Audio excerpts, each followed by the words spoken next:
We've got Joe Donoghue here from Leardon Solutions, and Leardon are the guys that turn the idea into the thing you can actually touch and feel. Joe, thanks for coming in, mate. Appreciate I'm glad to be here, Troy. Thank you.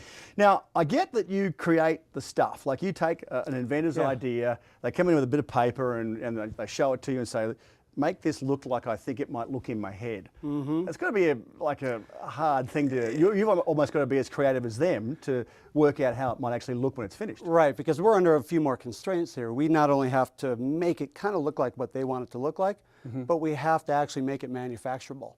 I can make anything one time, but I can't make it a million times if it's not possible to do that. So we're the nerds that take that product, we figure out how to make it so that we can do it a million times, again and again and again, at a profitable rate. How often do you find yourself saying to these guys, not only do we have to make it like this because it's profitable, but we've got to make it sexy?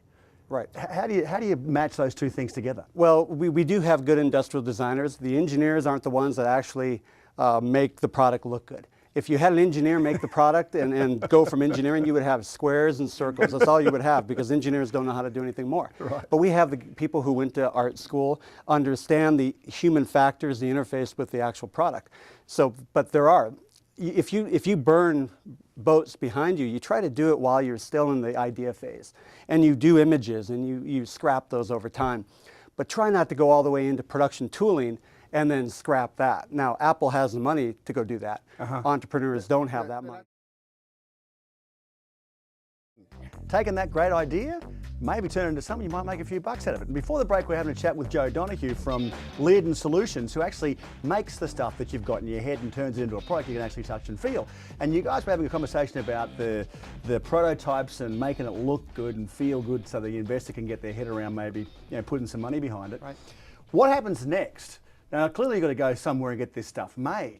Yeah. And then the decision needs to be made, is it done locally, is it done offshore? If offshore, then where? How do you assess those things? Well, we assess that by looking at the risk of the product, right? If it's a medical product that requires FDA approvals and certain certifications, well, then we have to make sure we go to factories that have that, be it in maybe Singapore or the United States. A lot of times people come to us and say, we want to manufacture in America. And so we'll work with them to try to do that. But it really depends. I mean, it's a hard question. You know, international supply chains and how they all work and time to market is all part. Give us a case study here. You brought in a product that you've taken from the great idea to something that's actually out there being sold right now. Tell us the story and give us the brief steps you took us through. Okay. Well, this is the Equistix. It's a company located here in San Diego. And basically the woman, Alexis, she wanted to make a horse massager. Something that her horse had problems, and forgive me, I don't know everything about horses, so I'll just... Or where they should be massaged. Yeah, or what problems they have. That's irrelevant.